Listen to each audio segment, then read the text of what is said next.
রাগ না রাখা, মনে কি না রাখা? রাগ না রাখা। আমাদের রাগ হয় না? রাগ হয়। এই রাগ আমরা মরা পর্যন্ত রাগ, মানুষের প্রতি রাগ করে আমরা বসে থাকি, এইটা বয়ে নিয়ে বেড়াই। অথচ এই রাগের ব্যাপারে আল্লাহ রাব্বুল আলামিন কুরআন বলেন, ওয়াসারিউ ইলা মাগফিরাতিম মির রাব্বিকুম ওয়া জান্নাতিন আরদুহাস সামাওয়াতু ওয়াল আরদু উইদ্দাত লিল মুত্তাকিন আল্লাযীনা ইউনফিকুনা ফিস সাররাই ওয়াদ দাররাই ওয়াল কাযিমিনাল গায়যা ওয়াল আফিনা আনিন নাস আল্লাহু ইউহিব্বুল মুহসিনিন। আল্লাহ রাব্বুল আলামিন বলেন, আসো আমার ক্ষমার দিকে, আসো, আসো আমার ক্ষমার দিকে, আসো আমার জান্নাতের দিকে। যদি তোমরা মুত্তাকি হও, আল্লাহ রাব্বুল আলামিন বলেন, আমার ক্ষমা পাবে তারা, আমার জান্নাত পাবে তারা, যে জান্নাতের বিশালতা এবং প্রশস্ততা আসমান আর জমিনের নেই। আসমান আর জমিন যত দূর আপনি দেখতেছেন, যত প্রশস্ত দেখতেছেন, এমন একটা জান্নাত আল্লাহ রাব্বুল আলামিন আপনাকে দিবেন, আপনাকে ক্ষমা করবেন, ওই জান্নাতে আপনাকে প্রবেশ করাবেন যদি তিনটা গুণ আপনার মধ্যে থাকে। আল্লাহ রাব্বুল আলামিন বলেন, আল্লাযীনা ইউনফিকুনা ফিস সাররা ওয়াদ দাররা ওয়াল কাযিমিনাল গায়যা ওয়াল আফিনা আনিন নাস। তিনটা গুণ হচ্ছে সুখে থাকেন, দুঃখে থাকেন, ধনী থাকেন, গরিব থাকেন, সর্বহালাতে আল্লাহ রাব্বুল আলামিনের রাস্তায় সদকা করা, আল্লাহ রাব্বুল আলামিনের রাস্তায় কি করা? ব্যয় করা। যে অবস্থা আপনি থাকেন না কেন, কিছু না কিছু রব্বুল আলামিনের রাস্তায় সদকা করতে থাকা, এই গুণ যদি আপনার জন্য থাকে, আপনার মধ্যে থাকে, আল্লাহ রাব্বুল আলামিন বলেন, আমার ক্ষমা তোমার জন্য, আর ওই জান্নাত দিব যে জান্নাতের প্রশস্ততা, বিশালতা আসমান এবং জমিনের নাই। 2 নম্বর গুণ হচ্ছে ওয়াল কাযিমিনাল গায়জ। 2 নম্বর গুণ হচ্ছে যারা রাগকে কন্ট্রোল করে, যারা রাগকে দমন করতে পারে। এই গুণ যাদের মধ্যে থাকবে, আল্লাহ রাব্বুল আলামিন বলেন, তাদেরকে আমি ক্ষমা করে দিব, আমি আল্লাহ রাব্বুল আলামিন ওই জান্নাত দিব যে জান্নাতে প্রশস্ততা, বিশালতা আসমান এবং জমিনের নাই। ওয়াল আফিনা আনিন নাস। 3 নম্বর গুণ হলো যারা মানুষকে মাফ করে দেয়, যারা মানুষকে মাফ করে দেয়, আল্লাহ রাব্বুল আলামিন তাদেরকে ওই জান্নাত, ওই ক্ষমা দিবেন। এরপরে আমি যেটা বলতে চাচ্ছিলাম সেটা হচ্ছে এই রাগকে দমন করা, এটা বিশ্ব নবীর অন্যতম একটা বৈশিষ্ট্য। নবীজি বলেন, সবচেয়ে বড় বীর তো সে যে নিজের রাগকে দমন করতে পারে, কন্ট্রোল করতে পারে। এটা আমাদের প্রত্যেকটা যার যার স্থান থেকে এটাকে কন্ট্রোল করা, এই রাগকে যার যার স্থান থেকে কি করা? নিয়ন্ত্রণে রাখা। তাহলে আপনি সবচেয়ে বড় বীর, বড় মুজাহিদ। মুহাম্মদুর রাসূলুল্লাহ সাল্লাল্লাহু আলাইহি সাল্লাম বলেন, যারা রাগ প্রয়োগের ক্ষমতা থাকা সত্ত্বেও এটাকে দমন করতে পারে, আল্লাহ রাব্বুল আলামিন কিয়ামতের ময়দানে বলবে, আমার হাজার হাজার হুরদের মধ্যে যাকে ইচ্ছা তাকে একটা নিয়ে তুমি আমার জান্নাতে চলে যাও। সুবহানাল্লাহ, সুবহানাল্লাহ।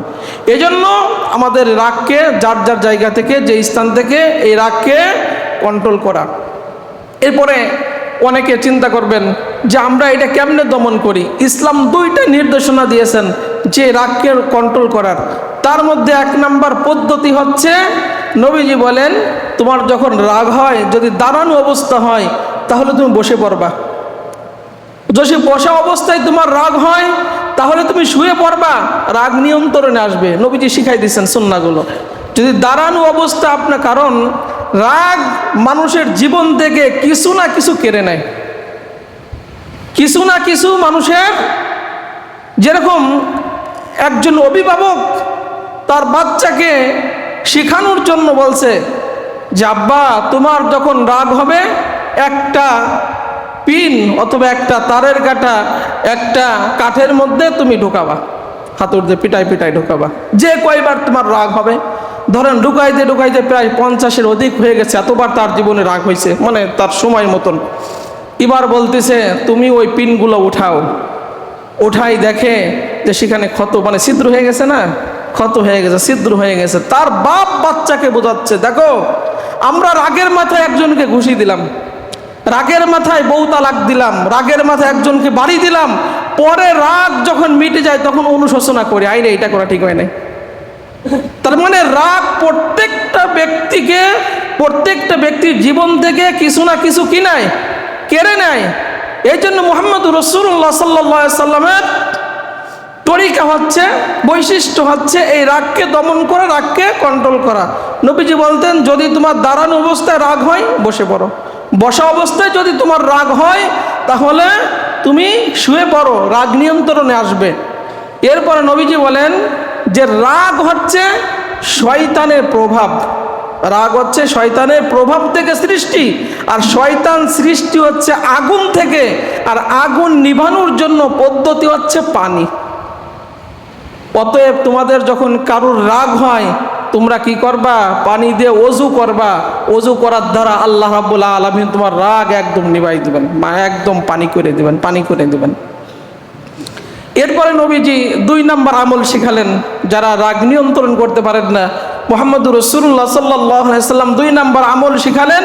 নবীজি বলেন, আমার সামনে 2 জন ব্যক্তি একে অপরকে গালি দিচ্ছে, গালি দিতে দিতে একজনের চোখ লাল হয়ে যাচ্ছে, আর একজনের রগ, ঘাড়ের রগ মোটা হয়ে যাচ্ছে, ফুসফুস করতেছে। মুহাম্মদুর রাসূলুল্লাহ সাল্লাল্লাহু আলাইহি সাল্লাম জিনিস দেখে বলতেছেন, আমি এমন একটা দোয়া জানি, এমন একটা কথা জানি, এই কথা যদি যে ব্যক্তির রাগ ওঠে সে যদি এইটা পড়ে তাহলে তার রাগ একদম পানি হয়ে যাবে। মুহাম্মদুর রাসূলুল্লাহ সাল্লাল্লাহু আলাইহি সাল্লাম বলেন, সেই দোয়াটা হচ্ছে আল্লাহুম্মা ইন্নী আউযু বিকা মিনাশ শাইতানির রাজিম। যখন রাগ কন্ট্রোল আসে না, আপনার যখন রাগ হয় তখন আপনি এটা পড়বেন, আল্লাহুম্মা ইন্নী আউযু বিকা মিনাশ শাইতানির রাজিম। তাহলে রাগ কন্ট্রোলে আসলে আপনার পরবর্তী সময়ে রাগ মিটে গেলে আপনার অনুশোচনা আর কিন্তু হবে না, কারণ রাগ প্রত্যেকটা ব্যক্তির জীবন থেকে কিছু না কিছু কেড়ে নেয়।